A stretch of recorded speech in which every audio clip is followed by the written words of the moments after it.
China's making a war command city the size of 10 pentagons. It'll control nukes, and it basically puts a giant target on the USA's back.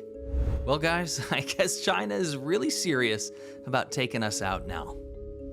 You guys have been absolutely vocal about wanting me to analyze this massive military city, yes, a freaking city that China is making, to basically have military superiority the world over. Quote, if confirmed, this new advanced underground command bunker for the military leadership, including President Xi, as the chairman of the Central Military Commission, signals Beijing's intent to build not only a world-class conventional force, but also an advanced nuclear warfighting capability, said Dennis Wilder, the former head of the China analysis for the CIA.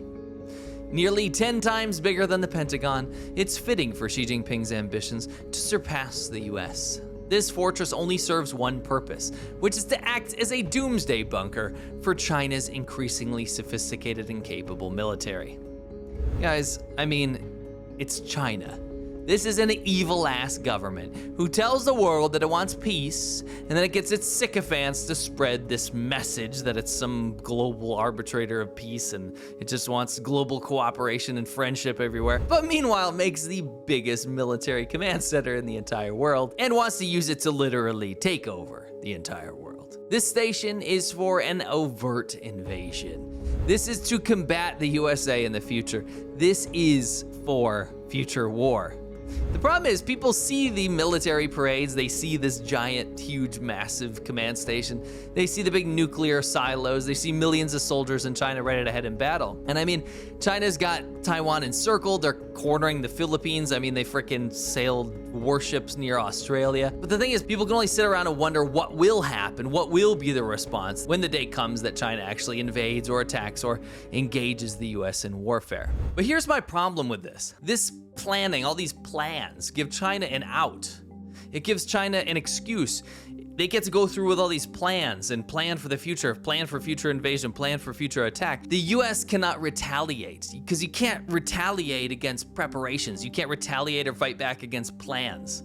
China's going full doomsday prepper and making a military command city the size of 1,000 football fields, and people flip out and feel hopeless because there's no way that we in the West or in America or our allies in Asia could ever potentially catch up with China in this case. We simply have to wait it out and see what China's gonna do, and we can't do anything to fight back because China hasn't actively attacked anything yet. This is the narrative going around, but bro, I'm sorry to tell you, that ship has already sailed. China already did the thing. They already attacked. If you want to read one of the scariest books you could ever read, do yourself a disservice and read Unrestricted Warfare by Qiao Liang and Wang Xiangsui. Two Chinese People's Liberation Army colonels. They wrote a book, and it's not good. In 1999, in this book, they argued that modern warfare should go beyond traditional military battlefields to include political, economic, technological, psychological, societal, and cultural domains. They talk about attacking all the stuff that you don't even think about. 26 years ago, they wrote this book as a way to persuade the CCP to be something truly insidious. And guess what? It worked. Wait till you see which of their predictions came true. First, they talk about cyber warfare and espionage. Did China do any of that? Well, how about the OPM hack in 2015? Chinese hackers stole sensitive personal data on over 22 million Americans from the Office of Personnel Management, including SF-86 security clearance files. How about the Cloud Hopper operation, where Chinese state-sponsored hackers infiltrated cloud service providers like IBM and Hewlett-Packard to steal client data globally, including from US firms? How about Salt Typhoon? In late 2024, the Chinese state-sponsored group known as Salt Typhoon infiltrated major US telecommunications providers, including Verizon, AT&T, and T-Mobile. The attackers accessed core network components, obtaining metadata of users' calls and text messages, and in some cases, audio recordings. How about in December 2024, when Chinese state-backed hackers breached the US Treasury Department workstations, the actual US government? How about Volt Typhoon? Another Chinese state-sponsored hacking group was implicated in cyber campaigns targeting US critical infrastructure and telecommunications. We're talking water, electricity, the grid, all that and more. How about the hacker for hire operations? In March 2024, the US Department of Justice indicted 7 China-based nationals for their involvement in a PRC-backed criminal hacking group.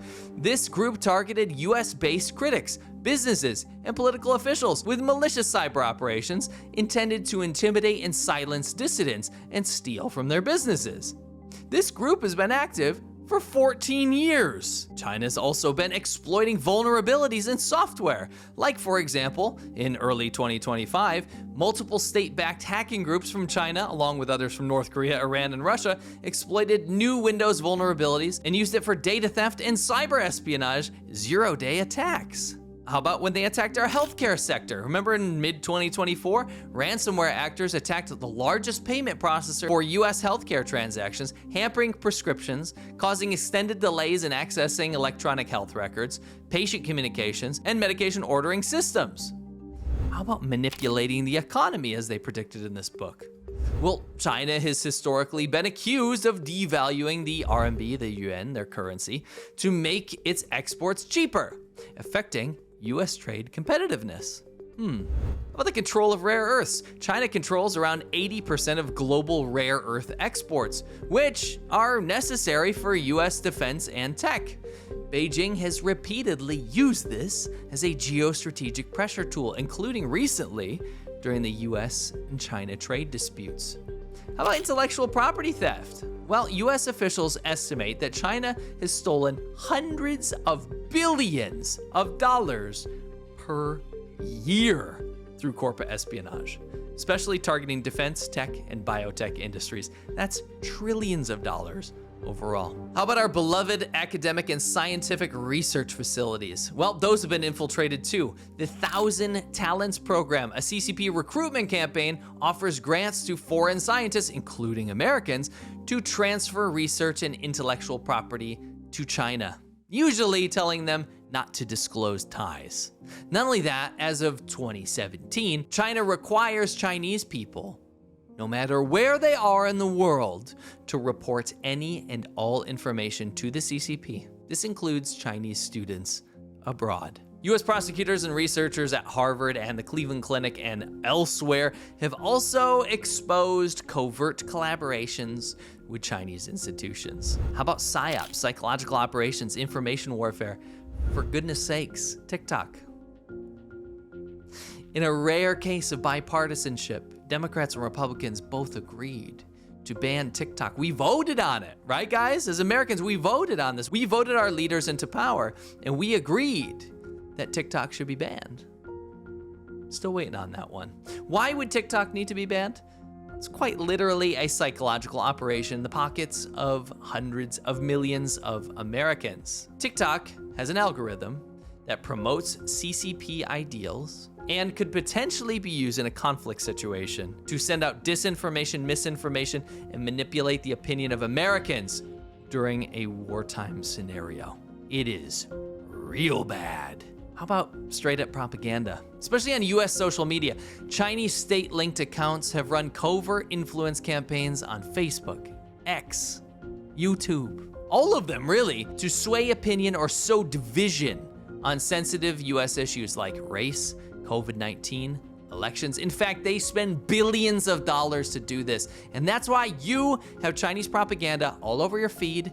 It's why all of a sudden you see non-Chinese people doing tourism through Xinjiang, where China is committing genocide, and telling you that Chongqing is the city of the future and the US is all behind. It's all tied together. You want to talk about unrestricted warfare? How about the fentanyl crisis? China's been the main source of fentanyl precursors used by criminals to get this drug into the US. This synthetic opioid crisis has killed hundreds of thousands of Americans. Some US officials have even called it a form of asymmetric warfare, intentional or not. How about biological and health sector ambiguities? How about the COVID-19 origins debate?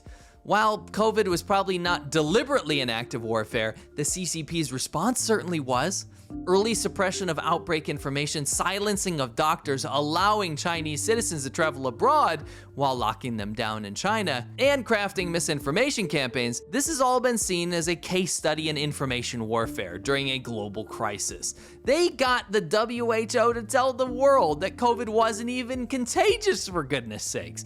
Tell me that's not the greatest blueprint for disinformation you've ever heard of. How about medical supply leverage? In 2020, China mobilized patriotic citizens to go to foreign countries like the USA and hoard PPE and medical supplies during the pandemic to gain strategic advantage over the rest of the world. Purely sick, twisted, and evil tactics, if you ask me. How about maritime and infrastructure penetration?